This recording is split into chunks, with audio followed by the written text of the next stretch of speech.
días, buenas tardes o buenas noches,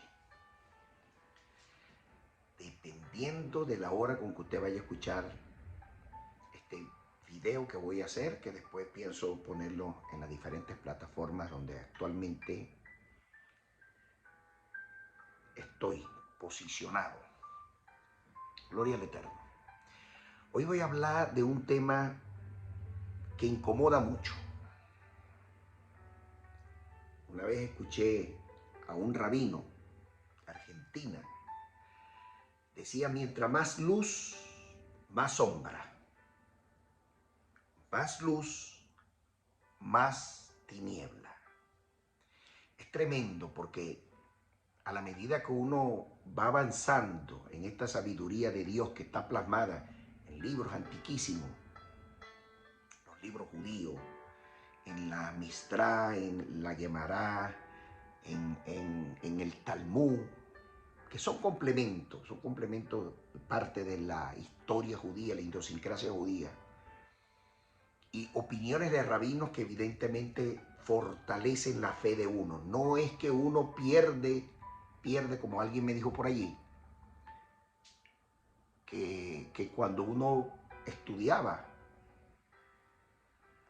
la palabra de Dios desde la perspectiva hebrea, él decía que perdía la identidad. Todo lo contrario, consigues tu identidad.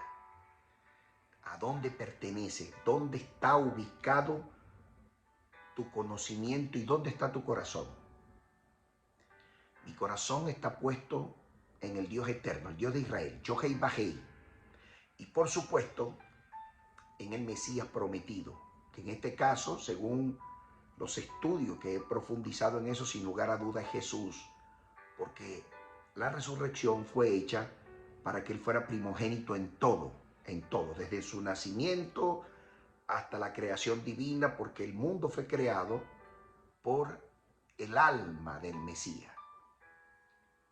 Eso no hay lugar a duda, no está en discusión, ni está en negociación, no negociable. He tenido, pues, como por supuesto, he perdido muchas amistades en el camino, todavía las sigo perdiendo, Obviamente Dios no ha puesto o no le ha quitado, como dice el apóstol Pablo, la venda de sus ojos. Pablo dijo que ha puesto una venda sobre el pueblo judío y sobre los gentiles para que no vean hasta que entren en la bendición del Eterno a través de la sabiduría. Pues bien, este día maravilloso, en esta mañana, tarde o noche, dependiendo que usted la vea, voy a hablar de temas que incomodan, pero que están allí a la luz de las escrituras, a la luz de una experticia, a la luz de una investigación exegética, a la luz de una investigación a través de las redes sociales. Usted tiene una herramienta allí, una herramienta muy importante llamada Google. Usted se mete ahí en Google y usted, mire, ahí le van a aparecer todas las informaciones. Lo que va allí se almacena en una nube por la voluntad de Dios, y esa nube almacena la información y usted lo que tiene que hacer es diligente y saber buscar. Yo voy a hablar hoy de dos temas que tienen muchísimo que ver con el judaísmo y el cristianismo. Dos posiciones encontradas desde la perspectiva teológica. Por intereses ocultos, alguien o algunos han puesto en contraposición estas dos tendencias. Tendencias que a la larga están intrínsecamente unidas, pero separadas por intereses ocultos o intereses diabólicos. Una de dos. Pero lo que voy a hablar hoy no significa necesariamente la posición de ambas, porque tanto en el judaísmo como en el cristianismo existen personas hermosas para Dios, que han hecho un trabajo loable, que han enseñado la palabra de Dios y han trazado la palabra de Dios en forma eficiente, en forma clara, en forma precisa, en forma concisa, que no permite dudas al respecto. Por eso titulé esta enseñanza Verdades que incomodan. Empezaremos por la definición, el concepto de Mesías o Mashiach, como dicen los judíos. Este concepto es totalmente hebreo. Los gentiles, antes de que este concepto llegara allá, para ellos era ajeno, desconocido. Quien hace conocer este concepto y lo acuña en el pueblo gentil es sin lugar a duda Jesús, Yeshua, a través de la figura del apóstol Pablo. Es el apóstol Pablo que entra y le dice a los no judíos, los gentiles de la época, le dice: ustedes antes estaban sin Dios, sin Torá, sin Mesías y sin esperanzas. Ahora tienen a Dios, tienen la Torá, que son los 5 primeros libros, y tienen las esperanzas de la vida eterna, la vida por venir, la vida eterna. Bendito sea el Eterno. ¿De dónde viene esta palabra Mashiach? ¿Y qué significa? Significa alguien, un hombre ungido. Es decir, el equivalente a un elegido. En la Biblia existen muchos ungidos para fines determinados. En el caso de Yeshua, de Jesús, tenía doble porción. Es decir, tenía la porción de ser sacerdote y tenía la porción de ser rey Mesías. Y esa es la razón por la cual los dos judíos, los dos rabinos que salieron sin lugar a duda de las cuevas del Qumran, por las informaciones que tenemos, que estamos manejando, más un ángel, porque la historia que aparece en las cartas y en los masoretas, los dos pastores y los dos magos que allí aparecen, que están totalmente fuera de lugar, evidentemente, son los mismos personajes, guiados por un ángel. Cuando dice que una estrella lo guiaba, no era una estrella per se, era un ángel. En la Biblia, los ángeles se conocen como estrellas. En algunas ocasiones, los pastores también. Entonces, esa era la razón por la cual fueron guiados hasta allá. Estos dos sacerdotes sabían de la composición del aceite de la unción, que está contemplado así en Deuteronomio. Y los 3 elementos fundamentales para ungir a un sacerdote o rey, que es, entre otras cosas, el aceite de la unción, aceite de oliva, llevaba especias aromáticas especiales para cada fin determinado. Y el único que lo sabía, qué componente llevaba eso, era Dios y él que fabricaba el aceite. Eso eran los únicos que sabían. El que iba a ser la componencia química entre los elementos más importantes, en este caso los elementos base, era polvo de oro, mirra e incienso. Los demás eran hierbas aromáticas instruidas por la palabra del Eterno, es decir, de Yohei Bajei, quien le decía, por supuesto, a la persona que estaba fabricando el aceite, bueno, le decía, lleva estos componentes, y al ungir a esa persona, entre eso iba el dedo gordo, el dedo del pie, la cabeza, hay unas disposiciones que están allí en Éxodo, que lo especifica la forma correcta. Una vez ungido, en este caso, el niño, el Mesías, Jesús como niño, una vez ungido, el aceite se tendría que desaparecer y romperse, no podía echárselo a otro, porque automáticamente Dios lo dejaba sin vida, a él y al que se lo puso, lo que en consecuencia tenían que enterrarlo en un lugar secreto, destruirlo y enterrarlo. Así está contemplado en la palabra. Ese elegido, en el caso de Jesús, el equivalente en griego a Christos, eso es lo que significa en griego, pero por supuesto en hebreo, de donde viene el contexto original, es Mashiach. Así de sencillo.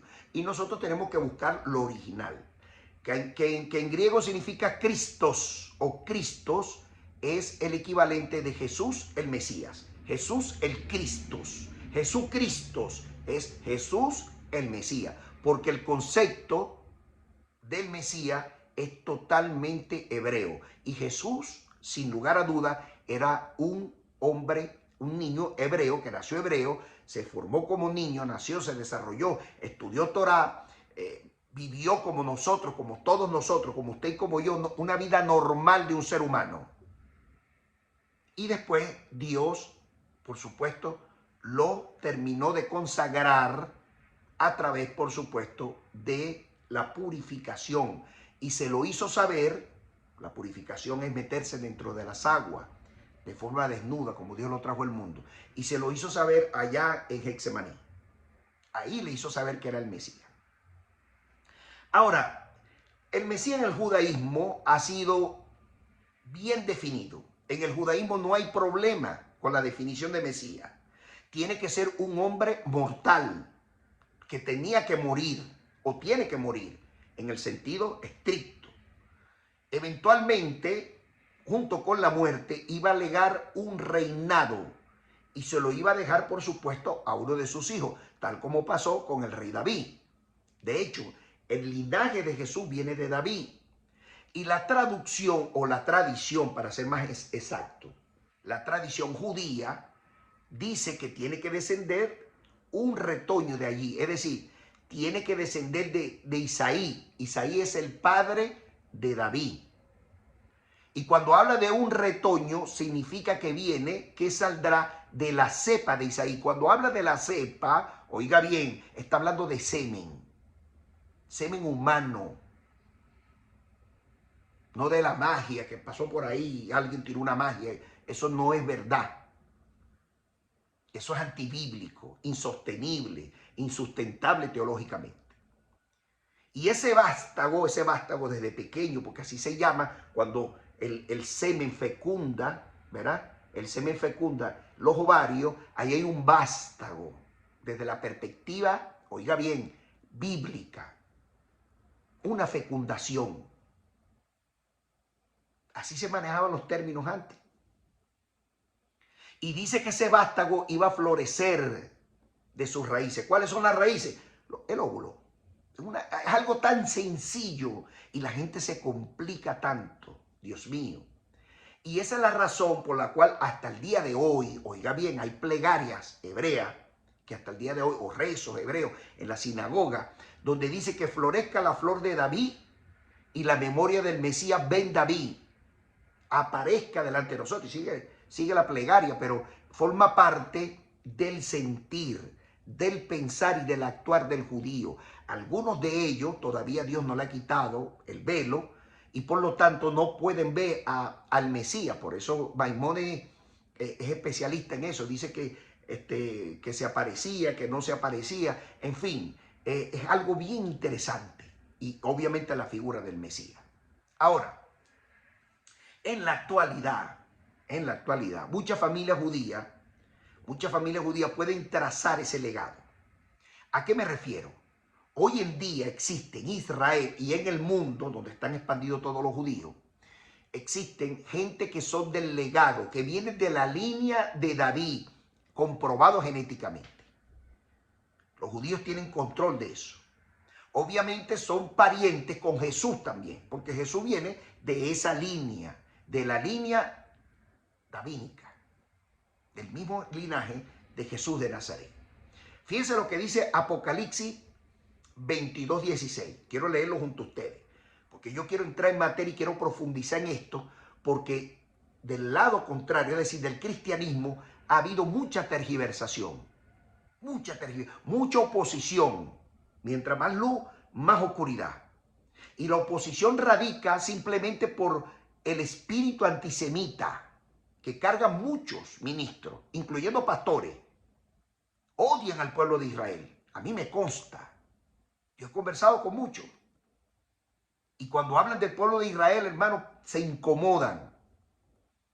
Y actúan con rabia con raíces de amargura en su corazón hacia el pueblo de Israel.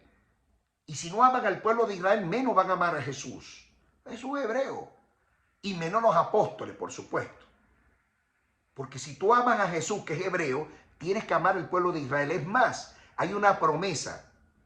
Dice el salmista, si no me acordara de ti, oh Israel, pierda mi derecha su destreza. Pégase mi lengua al paladar, si no me acordara de Israel. Por Israel hay que estar orando, pero no orando de forma hipócrita, mecánica. Hay que estar orando por el pueblo de Israel porque está la promesa. La salvación de los gentiles viene por los hebreos, en todo sentido. En la tecnología, en el vivir diario, en la creación, en el mal y en el bien. Siempre Dios va a utilizar un hebreo. De hecho, la figura del antimesías, conocido en el mundo occidental como el anticristo, según Daniel nos dice que va a ser judío. Así como el Mesías, que era judío enteramente, un hombre normal, y el anticristo, un hombre normal, nacido de semen humano, ambos. Porque el anticristo va a ser un ser humano con pasaporte y todo. La diferencia es que va a tener el diablo metido, que el Señor lo reprenda. Miren lo que dice Apocalipsis 22:16. Yo, Jesús, he enviado a mi ángel para darle testimonio de estas cosas en las iglesias. Yo soy la raíz del linaje de David, estrella resplandeciente de la mañana. ¿Se fijan? Cuando habla aquí de estrella y dice, afirma categóricamente que es del linaje de David, está diciendo, yo soy el Mesías. Y es evidente que él no sabe cuándo va a venir. Solo sabe Dios nada más. Y los ángeles del cielo, aún ellos no lo saben. Solo Dios sabe cuándo va a enviar al Mesías. De manera que es algo interesante, es algo impresionante cómo Dios se maneja en torno a todas estas cosas, a los secretos. Deuteronomio 29:29 dice que los judíos son los primeros que reciben la revelación y sus hijos también. Los gentiles no tienen, nosotros, los gentiles, los cristianos, no tenemos la facultad de las profecías, de descifrarla. Tenemos la facultad de entenderla a través del don que Dios nos dio. Que el apóstol Pablo dijo que habría entendimiento, que iban a haber hombres y mujeres que iban a entender perfectamente su rol. Pero la etapa de los profetas pasó. Fue una etapa donde se había extraviado la Torá. Con el devenir de los años, 430 años, si mi mente no me es infiel, Esdras la saca de la ruina del primer templo. Y allí aparecen nuevamente las escrituras escritas, valga la redundancia. Y allí desaparecen, por supuesto, los profetas. Porque los profetas, Dios le hablaba audiblemente al oído. En el caso de Juan el Bautista, Dios le habló. Fue el último profeta, contemplado así en la palabra de Dios. Que Dios le hablaba audiblemente al oído. Incluso al mismo Mesías también en su momento le habló cuando estaba en Getsemaní. Mire lo que dice Juan en el capítulo 7, verso 42. Abre una interrogación. ¿No dice la escritura que del linaje de David y de la aldea de Belén, de donde era David, ha de venir el Cristo? En este caso estoy leyendo Reina Valera. Pero en otras Biblias que tratan de rescatar eso dice el Mesías. Recuerden ustedes, mis hermanos, esto es muy importante que usted lo sepa. Los custodios de las cartas apostólicas, cartas exhortativas apostólicas, que llaman Nuevo Testamento, que no es nuevo ni es testamento, son cartas emitidas en ocasiones por los mismos apóstoles, en otras ocasiones eran por otras personas, ¿verdad? Donde exhortaban a las sinagogas de la época. En esa época no existía cristianismo. El cristianismo surgió después, 318 años después, en Constantinopla. Y Constantino, el emperador Constantino romano, la institucionalizó en el año 325. Eso está en la historia, eso usted tiene que leer. Si no lee, no va a saber estas cosas. Es muy importante la lectura, el hábito de la lectura. Entonces, afirma aquí categóricamente Juan que del linaje de David tenía que ser el Mesías, y Jesús reunía el perfil, o lo reúne el perfil en esa época. El Mesías, y es muy importante que ustedes sepan esto, tenía que ser primogénito en todo. De hecho, cuando la Biblia dice, mías son las almas, dice el Señor, Él cuando diseñó el universo, porque primero Génesis 2 dice que hizo los cielos, ángeles, arcángeles, querubines, serafines, todo eso lo hizo primero. Y después vino a la tierra estaba desordenada y vacía, y creó las condiciones adecuadas para que el hombre pudiera estar allí. Y una vez que hizo todo eso, se dio cuenta que faltaba algo allí. No es bueno que el hombre esté solo, voy a hacer una mujer para que sea la ayuda idónea de Adán, que lo creó eternamente. Muy importante eso, muy importante. Pero antes de toda esa creación, ya el alma de Mashiach, ya existía en las manos de Dios, como también existía el alma suya y el alma mía. El alma de todo aquel que está vivo ahora mismo existía en las manos de Dios y tenía que ser insuflada en el momento de su nacimiento. Por eso es que cuando usted y yo morimos, el alma de nosotros, el aliento de vida que es soplado por Dios, vuelve a Dios, vuelve a Dios. El cuerpo de nosotros, este cuerpo que está aquí, este cuerpo, ni la sangre nuestra que corre por nuestras venas puede heredar el reino de los cielos, porque está contaminado con el pecado de Adán. Y la palabra dice que ni la sangre ni la carne heredarán el reino de los cielos. Eso va a podrirse en la tierra, a volverse polvo, como original en el plan de Dios se hizo en su momento. Y la resurrección entre los muertos, bueno, nos dará Dios un nuevo cuerpo inmortal. Y como dice algunos rabinos, extraordinarios rabinos que he leído, que me deleito leyendo eso, porque en el cristianismo no hay información, no existe información, porque no tienen la facultad de parte del Eterno de hacer profecía, de tener ese carácter investigativo como custodio de la palabra que le fue dada y entregada a los judíos en el monte Sinaí a través de la figura de Moisés. Moisés se le entrega a Josué, Josué a los ancianos, y los ancianos a partir de ese momento son los únicos autorizados por Dios, por el Eterno, a hacer exégesis de eso. Por eso es que hay tanta jurisprudencia del otro lado. En el judaísmo hay jurisprudencia para tirar para arriba. En el cristianismo no existe. Y cuando usted busca información, la gente generalmente habla escribe sus libros para hacerse unos pequeños artistas dentro del espacio cristiano, y genera, por supuesto, con ello genera, que por cierto está prohibido en todas sus formas y maneras, genera una idolatría terrible.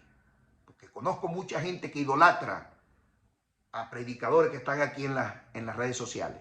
Y donde va ese predicador van corriendo a pagar el pasaje y la entrada para verlo, cuando la Biblia dice que las señales irán detrás de uno. Terrible. La genealogía, para que el Mesías fuera Mesías, tenía que ser el primogénito en todo, es decir, el primero en la creación de su alma, el primero en nacer de una virgen, de una niña. La Biblia hebrea dice niña, que no menstruaba, y de ahí iba a casarse con un hombre del linaje correspondiente de donde venía evidentemente David, en el caso de José. Los exégetas, los historiadores, han llegado a la conclusión definitiva que José tuvo una esposa antes, y de los cuales tuvo hijos, evidentemente. Pero con el caso de María, María era obviamente virgen. Cuando se casó con él era una niña. Cuando empezó a menstruar, en aquella época las mujeres se casaban a los 12 años. 12, 13 años, cuando estaban pubertas. Y los hombres también. José tenía temor, miedo de contraer nuncia con ella, porque ya era un hombre de avanzada edad. Había quedado viudo. Y por eso se le aparece el ángel, para decirle que no tema, que reciba a María.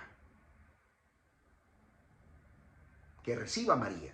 Y a María el otro ángel se le aparece cuando todavía no conocía a José, para darle la buena nueva que iba a ser ella usada en favor del reino de los cielos.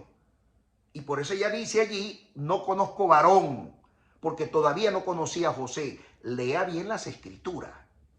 Las escrituras están allí para leerlas. Pero que con el devenir de los años ha manipulado, bueno, ya esa es otra historia que hoy voy a profundizar un poco en ella, con pruebas indubitables, como buen abogado que soy. A mí no me gusta hablar o hacer una orientación, una prédica, sin tener las pruebas, las evidencias en la mano. El predicador serio, que es historiador, que es exégeta, que es apologeta, defensor a ultranza de la fe en el Mesías, que es escatólogo, tiene que tener evidencia. Si no tiene evidencia, lamentablemente no sabe lo que está haciendo. Es uno más del montón. Y en mi caso, hoy les tengo prueba. Mire, la genealogía de Jesús, contemplada en Mateo, del capítulo 1, del verso 1 al verso 17, y Lucas, el doctor Lucas, 3, del 23 al 38, en ambas escrituras, los dos escribas, en este caso los dos masoretas, afirman categóricamente que Jesús es hijo de José, el carpintero de la ciudad de Nazaret, de la región de Galilea del norte de Israel. Más especificaciones imposibles. Ellos nos dicen ahí que es hijo de Dios, porque hijo de Dios es una expresión de un todo. Israel es hijo de Dios, el pueblo de Israel. Usted es hijo de Dios, yo también soy hijo de Dios, pero no hijo de forma biológica, porque eso es una aberración del tamaño de la luna. Eso es herejía, porque Dios no tiene mujer, ni Dios va a embarazar a una niña o a la esposa de otro hombre. Eso se llama simplemente adulterio, y Dios no es adúltero.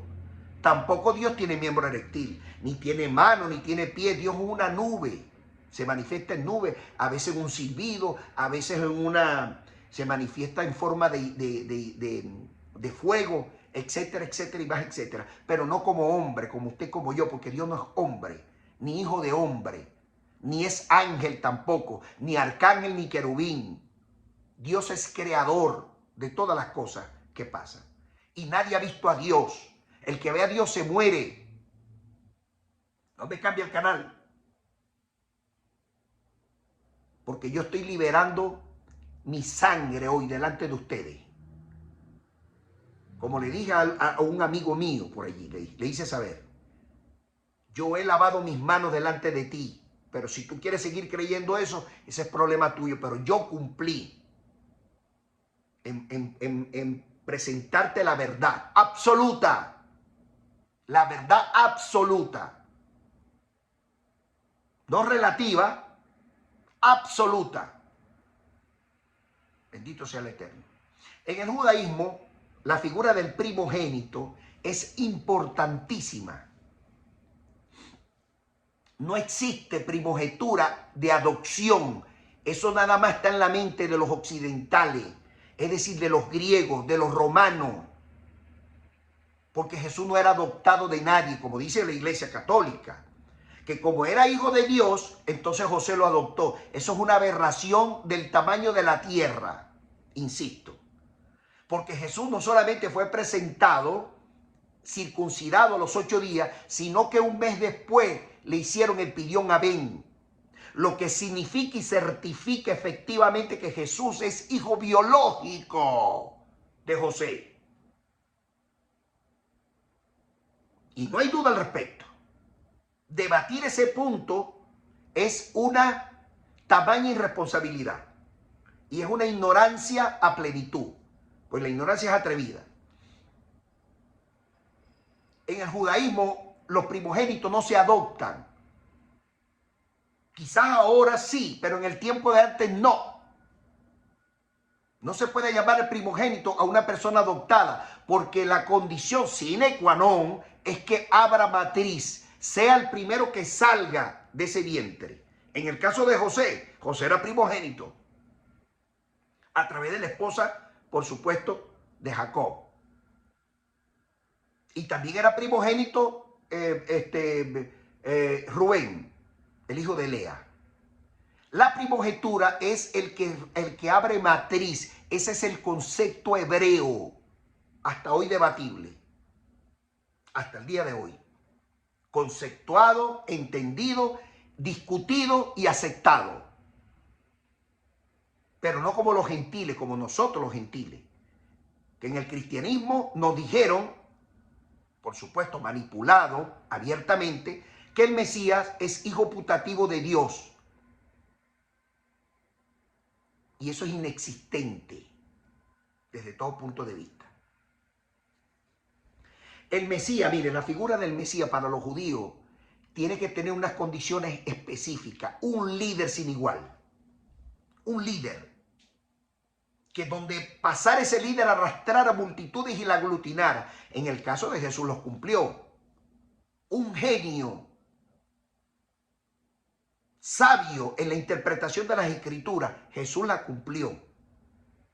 Interpretaba la Biblia de una manera extraordinaria. Tanto así que Éxodo 20, que son allí registra como quizás 13 o 14 mandamientos, ¿verdad? Si usted lo divide bien, quizás 14, bueno, los llevó a solamente 2.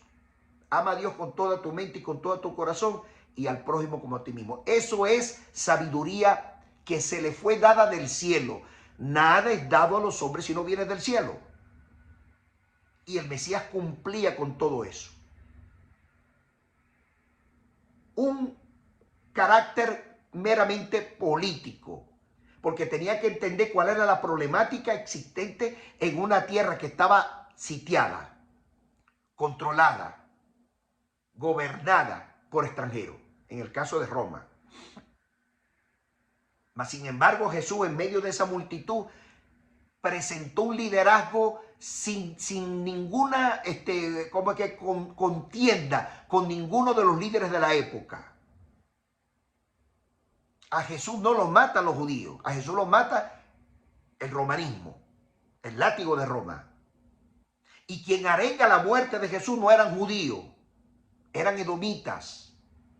Es decir, Caifás y Aná eran descendientes de Edom.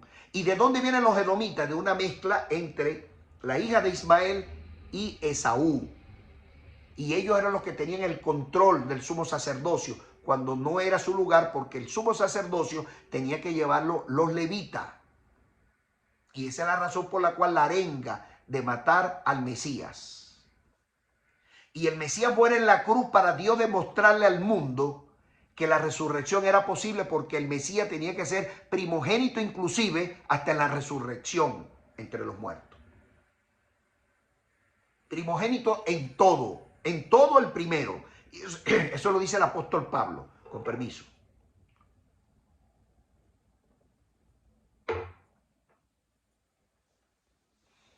Tenía que tener una inteligencia suprema. Tenía que enseñar cercos de protección que permanecieran de generación en generación, como hoy nos deleitamos con su enseñanza. Tenía que ser extraordinariamente hacedor y impulsador de justicia continua y permanentemente.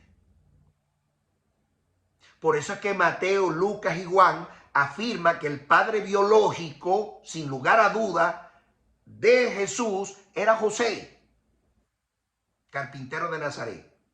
Mira, te voy a leer unos versículos que están acá para que tú entiendas, porque los demás han sido manipulados y te tengo las pruebas. Y no lo digo yo, lo dicen las mismas autoridades romanas en su momento. Escucha con detenimiento. Lucas 3:23. Yo les sugiero que tenga un lápiz, papel y lápiz ahí para que escuche. Jesús tenía unos 30 años cuando comenzó su ministerio público. Jesús era conocido como el hijo de José. Aquí no dice hijo de Dios. Hijo de José. José era hijo de Elí. Aquí está demostrando la Biblia categóricamente que era un humano. Hijo biológico de José. José era hijo biológico de Elí. Porque nadie viene a este mundo por magia. En el tiempo de la creación de Adán, ese tiempo perimió, pasó. Dios lo hizo del polvo de la tierra, pero ya de ahí pasó porque Dios ordenó que se reprodujeran, sojuzguen la tierra y gobiernenla a través del sexo. De ahí en adelante todo el mundo, bueno, el diluvio cuando lo desapareció es otra cosa, pero después que salió del arca, Noé y sus hijos, todo el mundo tenía sexo. Porque la única manera de concebir hijos es a través del sexo. Nadie nace de una magia. Todos somos producto del Espíritu de Dios, del Espíritu Santo de Dios, que es Dios, es santo y es espíritu. No es una tercera persona. Eso lo creó la Iglesia Católica para confundir y desmentido por ellos mismos, por sus mismas autoridades. Bendito sea el Eterno. Y te tengo la información, no te retires. Juan 1:45. Felipe halló a Natanael y le dijo: hemos hallado a aquel quien escribió Moisés en su ley. Ya Moisés había escrito sobre la figura del Mesías. Así como los profetas anunciaban al Mesías, la figura del Mesías. Entonces dice ahí a Jesús, hijo de José de Nazaret. Ahí no dice hijo de Dios. Ahí es claro y contundente la palabra. No se va a confundir Felipe ni Natanael. Sabe lo que están haciendo. Mire lo que dice la palabra en Juan 6:42. Dice, y decían, ¿este no es Jesús, el hijo de José, cuyo padre y madre conocemos nosotros? ¿Cómo pues dice del cielo he descendido? Juan 6:42. ¿Por qué dice que del cielo he descendido? Porque todas las almas la tenía Dios en sus manos. Y ya Moisés sabía de la existencia del Mesías. Jacob sabía de la existencia del Mesías. Todos ellos, los profetas, sabían de la existencia del Mesías, que el alma del Mesías iba a ser insuflada en uno de sus paisanos. Y que cuando esa alma fuera insuflada en su cuerpo, nacería el rey Mesías. Por eso es que el Mesías dice, antes de Moisés ya yo era, porque en la creación divina, el alma del Mesías ya era en las manos de Dios una realidad, un proyecto. Pero la gente no está entendiendo. Yo quiero hablar de la educación del tema en torno del Mesías con el cristianismo hasta el día de hoy. Porque hay una confusión terrible. Y con el devenir de los años ha habido cambios profundos en la sociedad, sobre todo con la aparición de estas redes sociales, que por ahora es la punta de lanza de la tecnología. Y por eso tenemos que aprovecharla para predicar el evangelio. Religiosos, en el caso de la Iglesia Católica, contra sus propias organizaciones, arremetieron contra ella al ver la falsedad que se fabricó durante años. Y lo hicieron notorio, público y comunicacional, las críticas hacia sus mismas organizaciones, en el mismo seno del Vaticano donde se manipuló la Biblia abiertamente. Y en este caso voy a referirme a uno de los papas. Dios mío, levanto un papa como ese, otro más, mejor que ese. A uno de los papas más emblemáticos que a mi criterio ha sido el mejor papa que ha pasado por todos los tiempos, llamado Juan Pablo II. Cuando ocupó la monarquía de la Iglesia Católica, hizo cambios extraordinarios en la sociedad que hasta el día de hoy se añoran. El verdadero rol del papa era ese. Pero eso casi le cuesta la vida. 4 impactos de tiro, 2 en la barriga, uno en el brazo y otro en la costilla, casi lo matan por decir la verdad, pero su alma la salvó. Salvó su alma con este gesto. Y es bueno que usted recuerde que los únicos que tienen resguardados, entre otros museos por ahí del mundo, que lo tienen, valen mucho dinero, algunas cartas, algo, pero el custodio del Nuevo Testamento, así llamado, que no es, son cartas y testimonios de Jesucristo, bueno, es la Iglesia Católica a través de la figura del Vaticano. En la biblioteca existe todo eso, la biblioteca del Vaticano.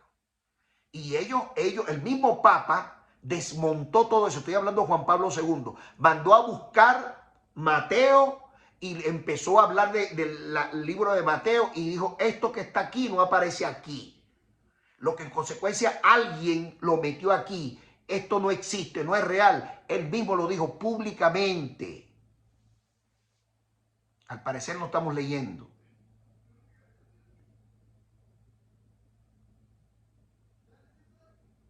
Y fueron corroborados, no solamente eso, los 27 libros, buscando añadiduras, con el devenir de los años, por supuesto.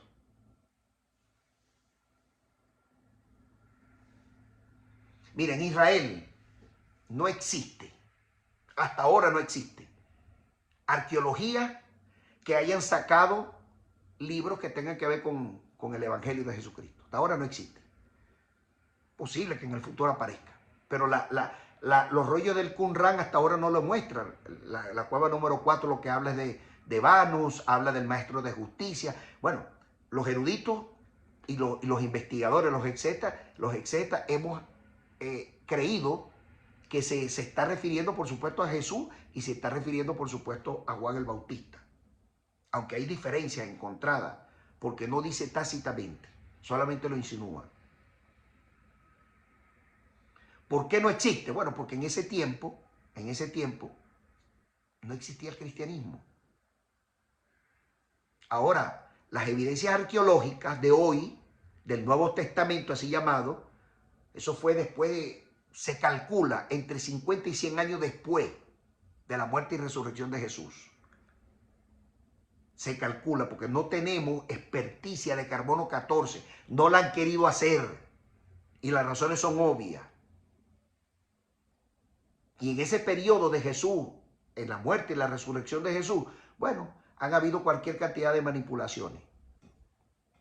Por ejemplo, la carta primera de Tesalonicenses, fecha de su composición, gira en torno a 50 años después del Mesías. Dicho por ellos mismos, por los custodios, la Iglesia Católica. Segunda carta de Tesalonicenses, 51 después de Cristo. Carta a los Gálatas, 55 después de Cristo. Carta a los Corintios, 55 después de Cristo. Carta segunda a los Corintios, 56 después de Cristo. O sea, el orden cronológico que está la Biblia, Reina Valera, es totalmente fuera de lugar. Deberíamos retomarla, como hizo el rabino, por supuesto, el rabino Dan Ben Abraham, que la ordenó de forma cronológica, respetando el tiempo. Es el único Nuevo Testamento que está en la calle, que está a la venta del público, que está ordenada como tiene que ser. Los demás tienen un desorden allí. ¿Y por qué empezaron a criticarlo los mismos exégetas católicos? Bueno, por el estilo y el lenguaje. Totalmente diferente al estilo y lenguaje de la época. La teología de las referencias históricas. Porque las cartas no tienen referencias de eventos históricos y precisión del tiempo en que se escribieron. La teología y la doctrina que allí se llevaba es totalmente diferente en las cartas que fueron manipuladas.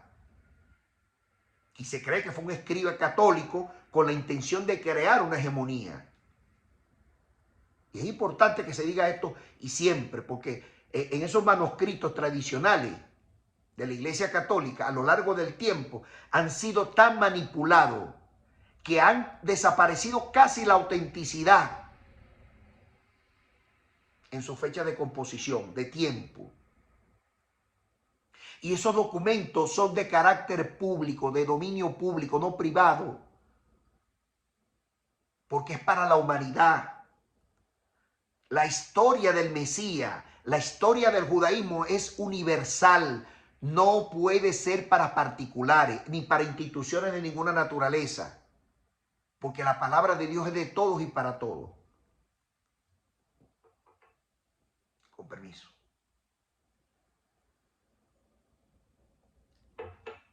Las únicas cartas que han sido autorizadas por el clero, por el Vaticano, para hacer la experticia, tristemente está, ¿cómo sería la palabra? Entredicha. Porque los católicos o los, algunos, ¿cómo lo defino? Teólogos que tenían el carácter y la autorización para hacerlo. Por ejemplo, Ernst Losmerger. Este es un hombre, un erudito bíblico alemán, de tendencia cristiano-luterano. O sea que hay una Biblia luterana, yo estuve leyéndola. Tremendo eso, no es fácil. Yo estuve leyéndola. Y dice allí que fechó las cartas de Pablo en la década de 1950. Eso está en la historia, usted puede buscarla ahí en internet. Guter Borkenkan, se llama así, Guter Borkan, otro erudito bíblico de corte luterano, alemán, escribió comentarios de la carta de Pablo en 1960. Mire, nosotros hemos sido tan terribles que no hemos atrevido a comentar la palabra de Dios sin tener la autorización del cielo. Bar Ehrman, yo he leído varias veces este teólogo, es un erudito bíblico católico, erudito católico episcopal, porque se crió en una casa de católico. Después se hizo evangélico estadounidense aquí. Y ha criticado duramente la autenticidad de las fechas de la composición del apóstol Pablo. Hay un debate, por cierto, que si la carta del apóstol Pablo es una demanda interpuesta al derecho romano o fue una carta per se. Y usted se pone a leer la carta a los romanos y es un arroz con mango. Uno no sabe cuándo es el principio y cuándo es el final. Pero lo cierto es que aparece un abogado llamado Tercio. Y estos grandes eruditos hacen mención de todas estas cosas, según la interpretación de ellos, sus análisis, sus criterios. En algunas partes muestran una parcialidad absoluta hacia el cristianismo, en otras no, en otras cuestionan su autenticidad. Por eso es que el Papa, Juan Pablo II, el monarca católico, sale al frente. Y ahí están las evidencias históricas, donde dice que todo era mentira. Y tenía de ayudante al Papa que después lo relevó del cargo, llamado Joseph Ratzinger, que lo relevó de la monarquía católica en su momento. Durante la gestión de este Papa, me refiero al Papa Juan Pablo II, pidió perdón, oiga bien, pidió perdón por los errores sistemáticos cometidos en contra de las injusticias, en contra de la palabra misma, de las cartas. Pidió perdón al mundo por las aberraciones de la Iglesia Católica. Perdón por la Inquisición. Eso fue en 1998. Lo puede buscar en internet. Pidió perdón por la Inquisición, porque fue un periodo de persecución y violencia contra los judíos, para desaparecerlos del mapa, para ellos quedarse con la hegemonía del poder absoluto de las religiones. Y los católicos, imagínense ustedes esto, llamando herejes a los judíos. Esto es una cosa increíble. Cuando los herejes son los católicos y los cristianos, que hemos violentado abruptamente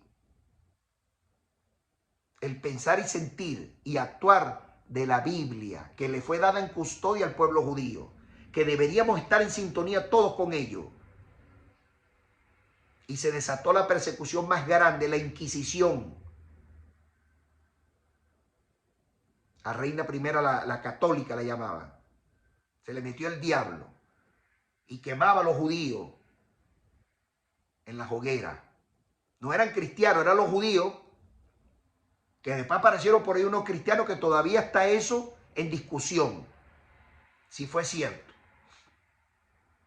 Pidió perdón por la trata de esclavos. La Iglesia Católica por años, oiga bien, por años, eso no lo digo yo porque se me ocurre, ni tengo nada contra la Iglesia Católica. Yo amo a la Iglesia Católica y amo a sus miembros. Hay gente maravillosa. Yo de hecho fui monaguillo. Ayudaba al cura a montar la misa, pues, que se llevaba a cabo cuando estaba en las Fuerzas Armadas. Como les decía, la Iglesia Católica compraba esclavos y vendía esclavos también. Eso está en la historia. En 1995, el Papa Juan Pablo II pidió disculpas por la participación de la Iglesia Católica con los esclavistas en el pasado, que hacían lobbying, vendían y trataban con gente. Increíble. En 1994, el Papa Juan Pablo II pidió perdón por la persecución de los judíos a lo largo de la historia, incluyendo el Holocausto durante el papado de Pío VI y Benito Mussolini, y por supuesto con la alianza estratégica con el Mufti de Israel. En esta fecha nació el Vaticano, por cierto. El Papa Juan Pablo II, revise la historia. Un papa que hay que quitarse el sombrero, hermano. Valiente. Por eso casi pierde la vida.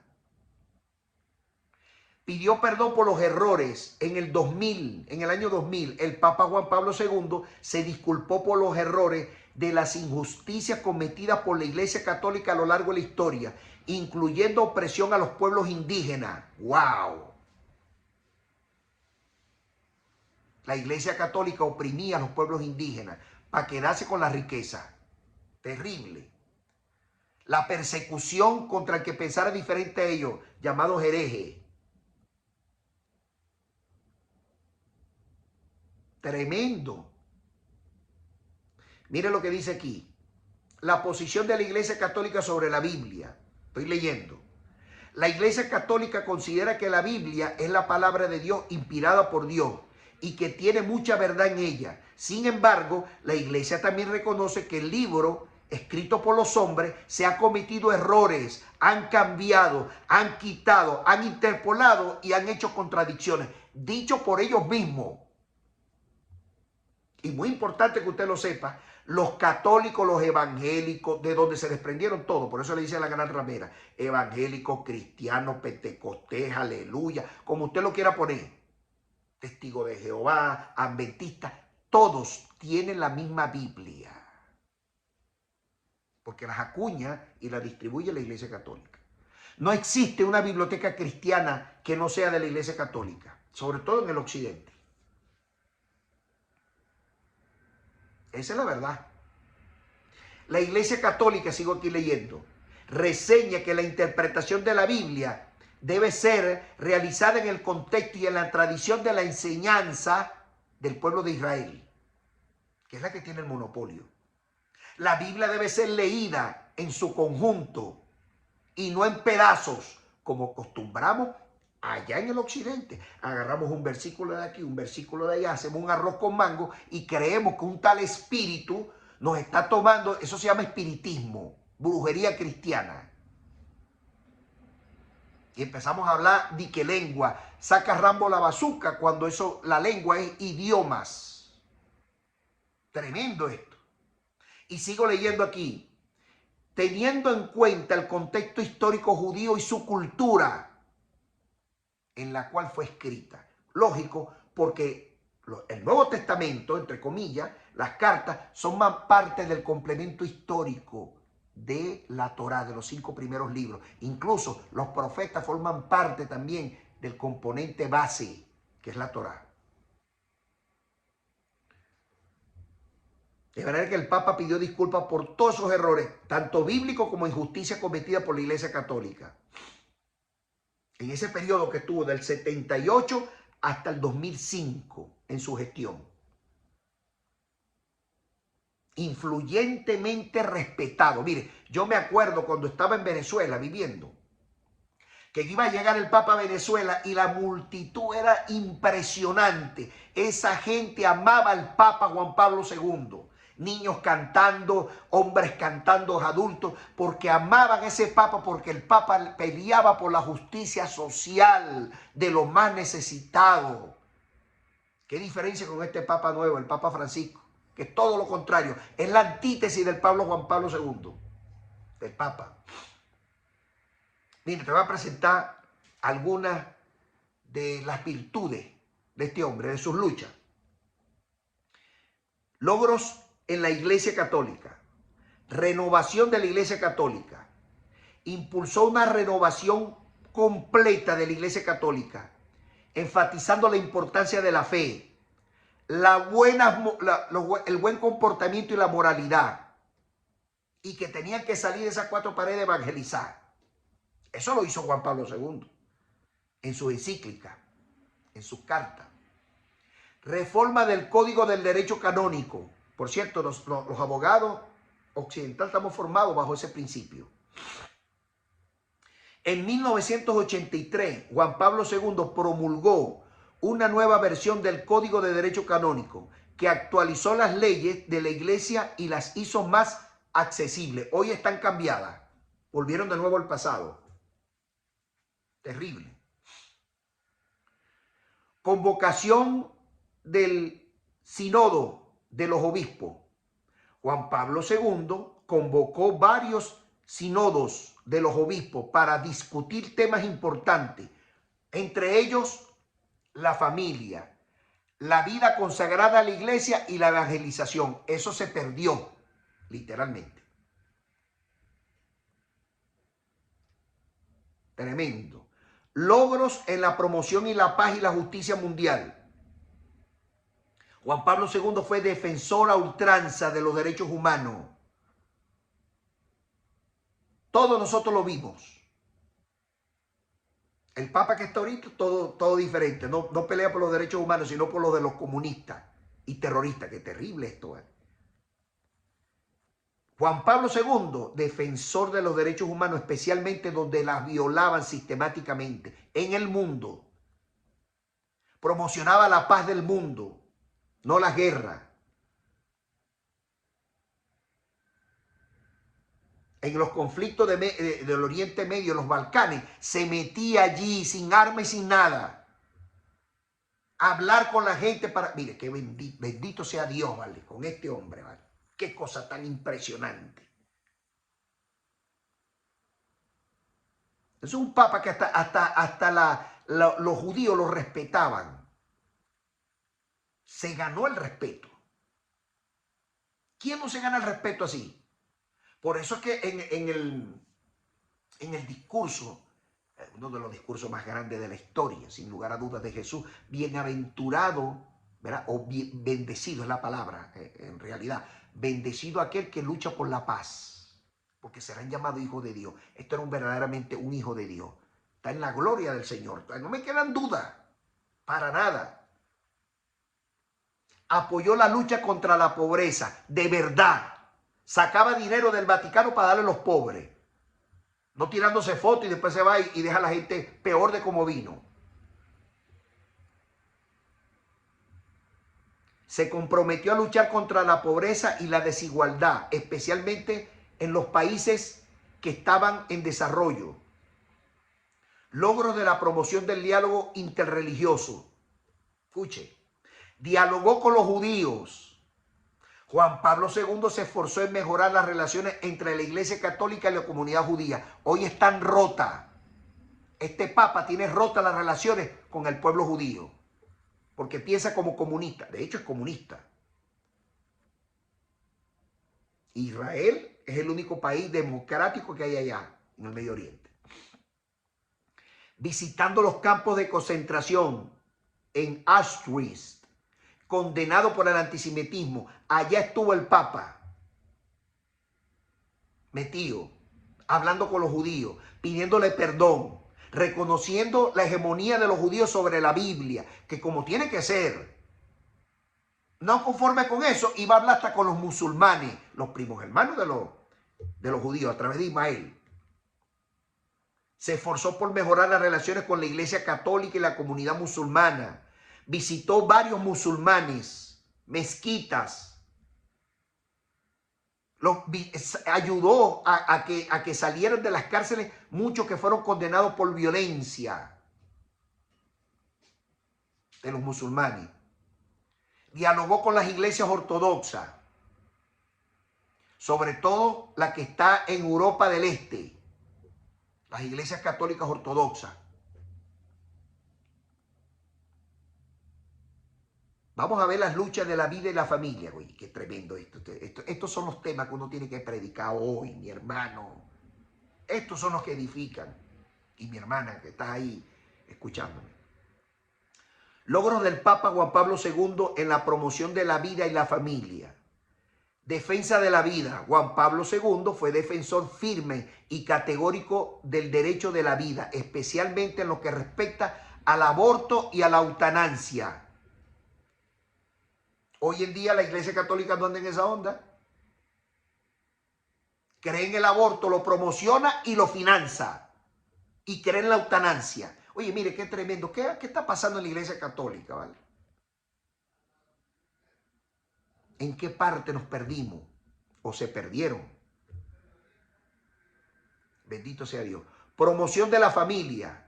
Juan Pablo II se esforzó en promover la familia como la célula básica de la sociedad. Mujer y hombre. Hombre y mujer, eso es una familia. No mujer con mujer y hombres con hombres. La importancia de la paternidad. La maternidad es responsable. Hoy el Papa de hoy, Francisco, promociona y dice abiertamente que la gente puede vivir homosexual con homosexual y lesbiana con lesbiana. Y yendo en contra de los principios de Dios. No tengo nada contra los lesbianos ni contra los homosexuales. Muy importante eso. Los amo con todo el amor de mi vida. Apoyo a los jóvenes. Juan Pablo II prometió y apoyó a los jóvenes, especialmente a través de la Jornada Mundial de la Juventud, que se celebró por primera vez en 1984. Mire, en Venezuela se hizo este acto. Y hubo un muchachito allá que le cantó una canción bien bonita. Y yo recuerdo que cuando iba a llegar ese hombre, hermano, mire, las multitudes las aglutinaba. Las multitudes católicas, evidentemente. Pero había esperanza con este Papa. Un líder influyente. Logró muchos avances dentro de la moralidad, de la fe, de la paz, de la justicia social, de la vida. Un legado que inspiró a millones de personas, incluso a una mujer dentro de su propia fila, que recogió la bandera de él y empezó a luchar también contra las necesidades y la pobreza.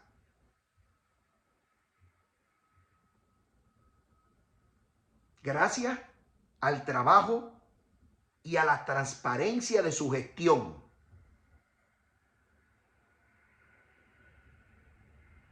Y usted sabe a qué mujer me refiero.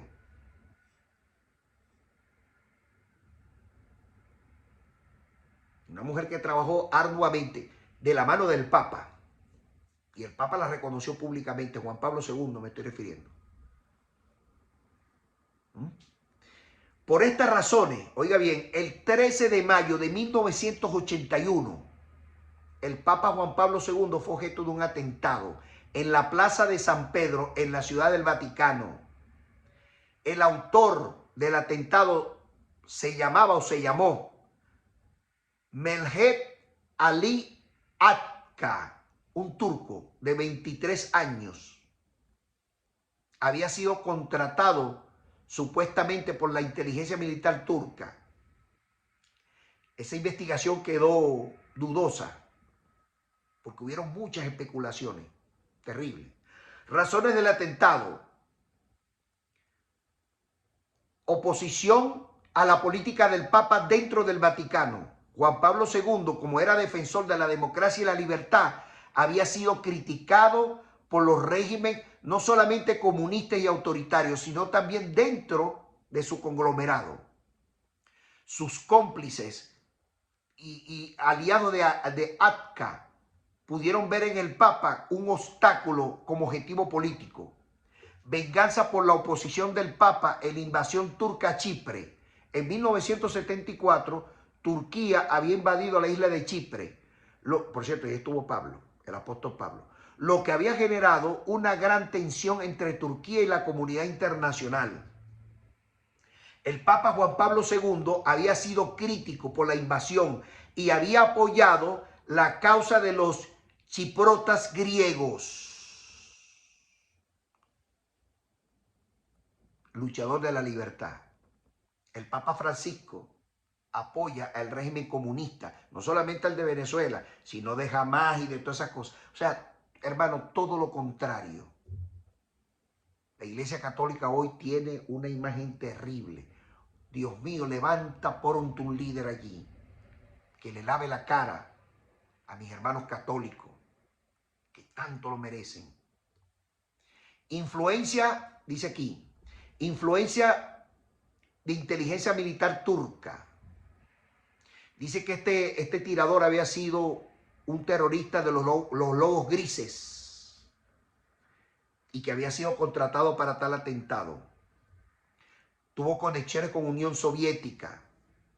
Algunos investigadores dicen que pudo haber sido instigado por la Unión Soviética, porque la Unión Soviética veía al Papa Juan Pablo II como contrario a la ideología comunista. Tremendo. Consecuencia del atentado. Tuvo muchas consecuencias importantes. El Papa, como la Iglesia Católica en general, algunas consecuencias más significativas fueron heridas graves del Papa. Resultó gravemente herido por 4 impactos de tiro en su humanidad. Salió muy herido de ese atentado, casi muere. Pasaron muchos días en el hospital recuperándose. La voluntad de Dios. Cambió la seguridad del Papa. Nació el Papa móvil. Oye, qué tremendo. Después del atentado, la seguridad del Papa se reforzó significativamente con la implementación de medidas de seguridad más estrictas, y el Papa móvil, por supuesto, era uno de ellos. Investigación y juicio.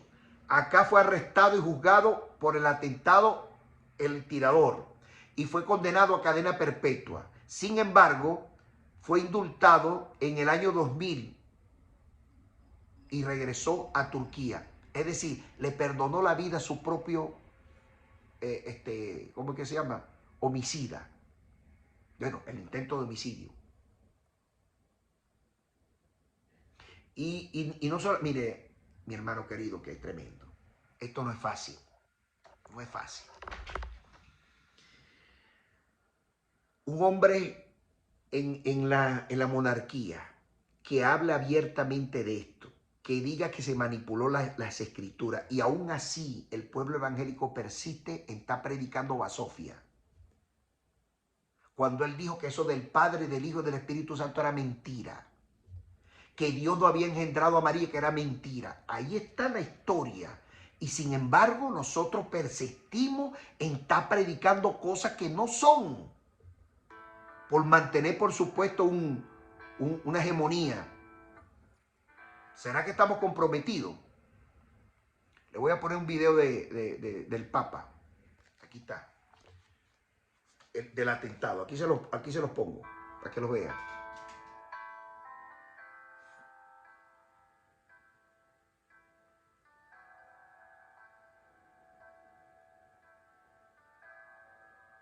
Fíjense que el carro que utilizaba en aquella época era libre. Ahí les pegan los tiros. 4 impactos de bala. Yo vi esas imágenes por televisión y ahí salen corriendo a brindarle todo el apoyo y toda la logística necesaria. Este es el tirador, este que está aquí, que después el Papa mismo lo perdonó. Yo por aquí tengo una foto. Bendito sea el nombre del Señor. Y con la verdad no temo ni miento, porque la verdad está a la altura de un clic suyo, a la altura de un clic suyo. De manera que estas cosas hay que decirlas de una vez y para siempre. De una vez y para siempre. Vamos a ver si están aquí en captura de pantalla, que yo recuerdo haberlas hecho. Bendito sea Dios. Ok.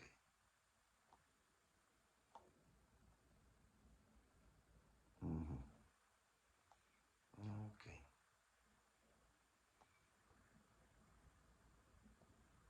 Bueno. No tengo la foto lamentablemente, pero este es el turco que después el mismo Papa perdonó. Aquí está, y voy a terminar con el video ese. Ahí está. Ahí llega el Papa. Este es el hombre que ustedes ven allí. Ahí está capturado.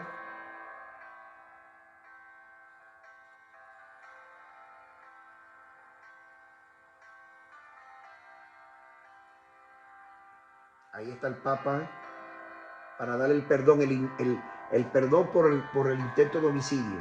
Ahí está orando por él, ¿ves? Un hombre de Dios sin lugar a dudas. Tremendo, tremendo.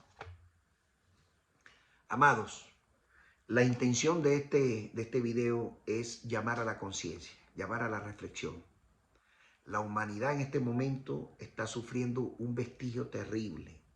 Hemos perdido el horizonte, hemos perdido el norte. Necesitamos hombres y mujeres que salgan adelante a combatir las ideas.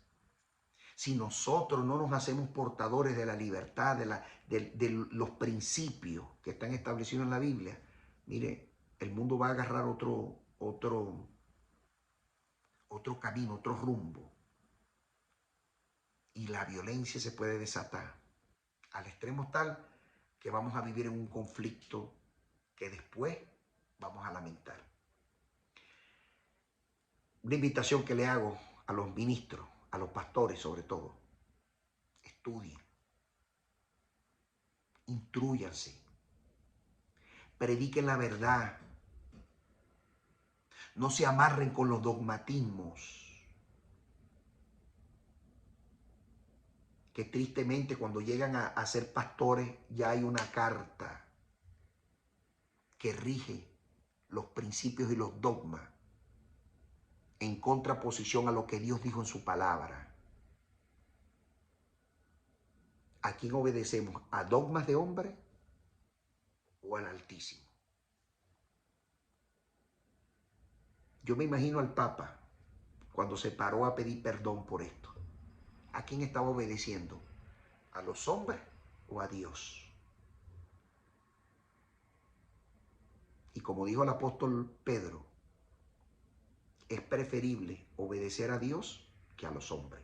Que la paz del Señor, que sobrepasa todo entendimiento, le alcance a todos, hoy y siempre.